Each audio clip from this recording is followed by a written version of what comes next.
Everyone, welcome to exam. और आज है 29 अक्टूबर और 29 अक्टूबर से करंट अफेयर्स के जितने भी इम्पॉर्टेंट क्वेश्चंस बन सकते हैं उनको आज के इस वीडियो में हम डिस्कस करेंगे और साथ ही प्रत्येक क्वेश्चन का एनालिसिस भी करेंगे, जिससे उस क्वेश्चन से रिलेटेड एग्जाम में कोई क्वेश्चन आता है तो उसको आप आसानी से सॉल्व कर सकें।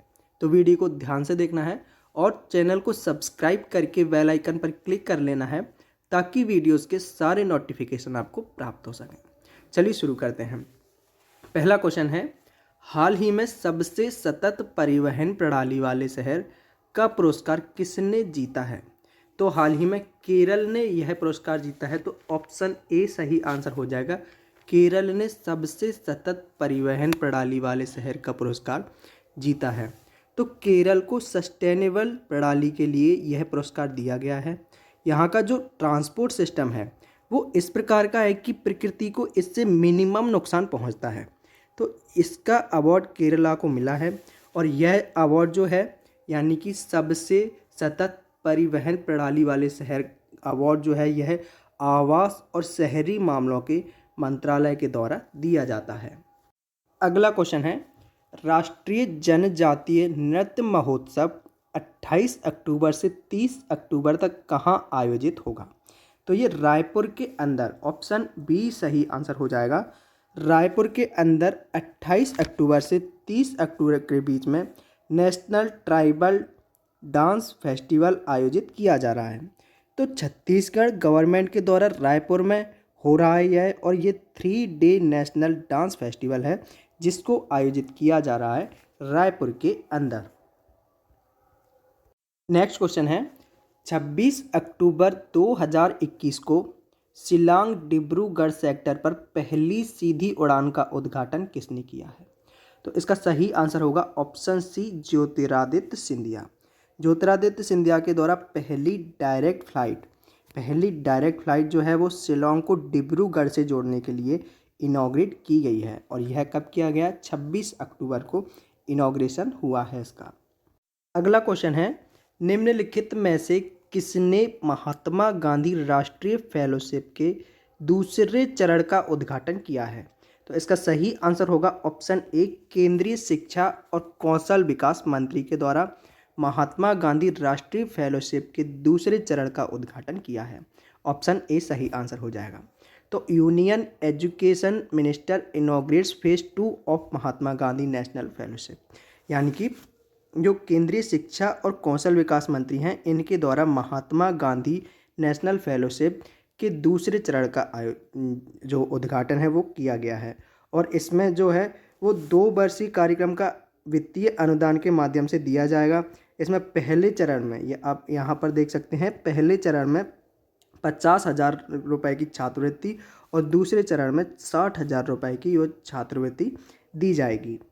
अगला क्वेश्चन है, केंद्रीय सतर्कता आयोग यानी कि CVC सतर्कता जागरूकता सप्ताह 2021 कब से कब तक मना रहा है? तो इसका सही आंसर होगा ऑप्शन बी, 26 अक्टूबर से 1 नवंबर तक।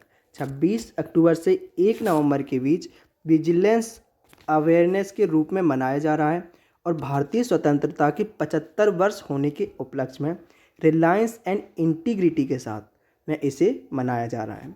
और इसको मनाने का उद्देश्य क्या है? तो उद्देश्य ये है कि 31 अक्टूबर को जो है वो वल्लभ भाई पटेल की जयंती के उपलक्ष्य में उसको याद करने के लिए टारगेट किया गया है। बात करते हैं केंद्रीय सतर्कता आयोग की, यानी कि central vigilance commission of India की। तो वर्तमान में इसके हेड हैं सुरेश पटेल और ये भारत की एक ऑटोनोमस बॉडी है, यानी कि नॉन कॉन्स्टिट्यूशनल बॉडी है केंद्रीय सतर्कता आयोग। अगला क्वेश्चन है, आज़ादी के 75 साल पूरे होने का जश्न मनाने के लिए आज़ादी का अमृत महोत्सव के एक हिस्से के रूप में किसने अमृत महोत्सव पॉडकास्ट लॉन्च किया है? तो हाल ही में ये लॉन्च किया गया है GK रेड्डी के द्वारा। ऑप्शन सी सही आंसर हो जाएगा, GK रेड्डी। तो इनके द्वारा अमृत महोत्सव पॉडकास्ट लॉन्च किया गया है। और पॉडकास्ट होता क्या है? तो पॉडकास्ट अगर आपको पता होगा तो ये इसका मतलब होता है कि एक व्यक्ति आपको फोटो के माध्यम से नहीं बल्कि वाणी के माध्यम से कहानी या किस्से सुनाएगा। ठीक है, तो ज़रा याद करो कुर्बानी के नाम से मिनिस्ट्री ऑफ कल्चर ने हाल ही में आज़ादी के अमृत महोत्सव सेलिब्रेट करने के लिए अमृत महोत्सव पॉडकास्ट लॉन्च किया गया है। अगला क्वेश्चन है, भारत के पहले radio over internet protocol system का उद्घाटन कहाँ हुआ है? तो इसका सही आंसर होगा ऑप्शन ए, कोलकाता। कोलकाता के अंदर पहले radio over internet protocol system का उद्घाटन हुआ है। इसके अंतर्गत होगा क्या? तो इसके अंतर्गत यानी कि जो ओवर इंटरनेट प्रोटोकॉल सिस्टम है, इसके अंतर्गत समुद्र के अंदर जो बातचीत होती है वो किस प्रकार से होगी, इसके लिए यह किया गया है। और इसमें हुगली नदी को भी कवर अप किया गया है, जो कि कोलकाता से लेकर जहाँ तक समुद्र है वहाँ तक जाएगी। और ये 4 लोकेशन बनाई जाएगी इसके लिए, ताकि आसानी से इसको कम्युनिकेट किया जा सके। नेक्स्ट क्वेश्चन है, भारतीय मूल के नेता बनी कनाडा के नए रक्षा मंत्री, उनका नाम क्या है? तो उनका नाम है अनीता आनंद। अनीता आनंद जो कि भारतीय मूल की नेता हैं और कनाडा के नई रक्षा मंत्री बन गई हैं। तो अनीता आनंद हाल ही में कनाडा के अंदर नई डिफेंस मिनिस्टर बन गई हैं और ये इंडियन ओरिजिन की हैं। ये एक प्रोफेशनल कॉरपोरेट लॉयर हैं और इंडिया से बिलोंग करती हैं और भारतीय मूल की हैं। तो इतनी चीज़ आपको याद रखनी है अनीता आनंद के बारे में। अगला क्वेश्चन है, भारत एडीबी ने किस राज्य में शहरी गतिशीलता का समर्थन करने के लिए पीआरएफ रेट पर हस्ताक्षर किए हैं? तो हाल ही में मिजोरम राज्य में शहरी गतिशीलता का समर्थन करने के लिए पीआरएफ रेट पर हस्ताक्षर किए हैं। तो इसका सही आंसर हो जाएगा ऑप्शन ए, मिजोरम। मिजोरम। तो मिजोरम के लिए एडीबी ने हाल ही में प्रोजेक्ट रेडीनेस पर हस्ताक्षर किए हैं और अर्बन मोबिलिटी इन मिजोरम देखने के लिए। अगर बात करें एडीबी की, तो एडीबी की प्रेसिडेंट हैं मात्सो अकावा और एडीबी का हेडक्वार्टर है मनीला, जो कि फिलीपींस में है। एडीबी के प्रेसिडेंट मात्सो अकावा और हेडक्वार्टर मनीला, फिलीपींस के मनीला में। अगला क्वेश्चन है, जर्मन बुक ट्रेड 2021 का शांति पुरस्कार किसे मिला है? तो सीसी डांगरेम्बा, इनको मिला है जर्मन बुक ट्रेड 2021 का शांति पुरस्कार। तो ऑप्शन सी सही आंसर हो जाएगा, सीसी डांगरेबा। जो कि सीसी डांगरेबा ये जिम्बाब्वे की एक ऑथर हैं, फिल्म मेकर हैं और इनको पेन प्रिंटर अवार्ड से भी सम्मानित किया गया है। अब बात करें जर्मन बुक ट्रेड का शांति पुरस्कार की, तो इसके अंदर 25,000 यूरो इसमें जो प्राइज़ मनी है वो दी जाती है और इसकी शुरुआत 1950 से हुई थी, है ना। और इसे जर्मनी पीस प्राइज नाम से भी जाना जाता है, इस पुरस्कार को जर्मन बुक ट्रेड का शांति पुरस्कार। क्वेश्चन है, हाल ही में किस क्रिकेट एसोसिएशन ने दुनिया के सबसे बड़े क्रिकेट बल्ले का अनावरण किया है? तो हाल ही में हैदराबाद क्रिकेट एसोसिएशन ने, ऑप्शन डी सही आंसर हो जाएगा। हैदराबाद क्रिकेट एसोसिएशन ने दुनिया के सबसे बड़े क्रिकेट बल्ले का अनावरण किया है। तो भारत के पूर्व कप्तान और हैदराबाद क्रिकेट एसोसिएशन के अध्यक्ष हैं मोहम्मद अजहरुद्दीन। तो इन्होंने सबसे बड़े क्रिकेट बल्ले के रूप में Guinness book of world record द्वारा प्रमाणित किया है। और ये जो बल्ला आपको इमेज में दिख रहा है इसकी लंबाई 56.10 फीट है, 56.10 फीट, और ये 90 टन वजन का है और ये चिनार की लकड़ी से बना हुआ बल्ला है। हैदराबाद क्रिकेट एसोसिएशन के द्वारा इसका अनावरण किया गया है। अगला क्वेश्चन है, हाल ही में यूपी सरकार ने किस रेलवे स्टेशन का नाम बदलकर अयोध्या कैट किया है? तो हाल ही में यूपी सरकार ने फैजाबाद का नाम बदलकर, ऑप्शन सी सही आंसर हो जाएगा, फैजाबाद रेलवे स्टेशन का नाम बदलकर अब अयोध्या कैट रख दिया है। अगला क्वेश्चन है, किस राज्य के लाल कुआं में देश का पहला एरोमेटिक गार्डन खोला गया है? तो हाल ही में उत्तराखंड के, ऑप्शन ए सही आंसर हो जाएगा, उत्तराखंड के लाल कुआं में देश का पहला एरोमेटिक गार्डन खोला गया है।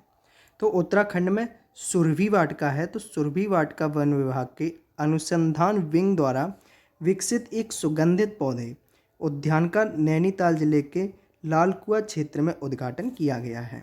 और बात करते हैं उत्तराखंड की, तो ये है मैप में उत्तराखंड। उत्तराखंड की राजधानी है देहरादून, मुख्यमंत्री हैं पुष्कर सिंह धामी और राज्यपाल हैं गुरमीत सिंह। और उत्तराखंड में ही पहले लाइकेन पार्क की शुरुआत हुई है। ये पॉइंट आपको याद रखना है, बहुत ही इंपॉर्टेंट है। उत्तराखंड में पहले लाइकेन पार्क की शुरुआत हुई है। अगला क्वेश्चन है, राष्ट्रीय चॉकलेट दिवस कब मनाया जाता है? तो ये मनाया जाता है 28 अक्टूबर को। ऑप्शन डी सही आंसर हो जाएगा।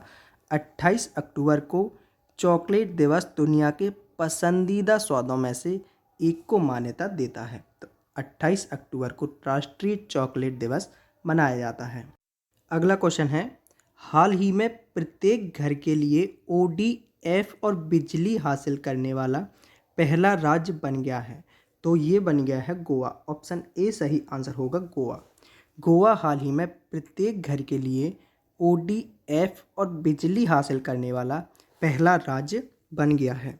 तो गोवा ने हर घर में खुले में शौच और मुफ्त बिजली हासिल की है। तो ODF प्रोटोकॉल जो है वो 2016 से इसकी शुरुआत की गई थी, यानी कि यह ODF प्रोटोकॉल जारी किया गया था 2016 में पहली बार। इसके अनुसार होता क्या है? इसके अनुसार होता ये है कि अगर किसी शहर या फिर वार्ड को ODF शहर या फिर वार्ड के रूप में अधिसूचित किया जाता है, तो तब किया जाता है जब एक दिन में किसी भी समय कोई भी व्यक्ति खुले में शौच नहीं करता है। ठीक है, तब इसको अधिसूचित किया जाता है। आई होप आपको इतनी बात समझ में आ गई होगी।